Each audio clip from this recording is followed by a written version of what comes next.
আপনাকে কিভাবে ভালো না বাসি ইয়া রাসূলুল্লাহ, যেখানে আপনি আমাকে তখনও ভালোবেসেছিলেন যখন আমি আপনার সাথে ছিলাম না।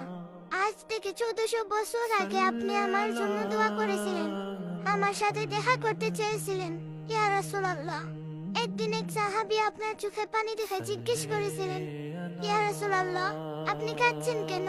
আপনি বলেছিলেন আমার ভাইদের কথা খুব মনে পড়ছে। তখন সেই সাহাবী বলেছিলেন, কেন আমরা কি আপনার ভাই না? আপনি বলেছিলেন, না, তোমরা তো আমার সাথেই আছো। আমার ভাই তো তারা যারা আমার পরে আসবে, আমাকে না দেখেই আমার উপর ঈমান নিয়ে আসবে।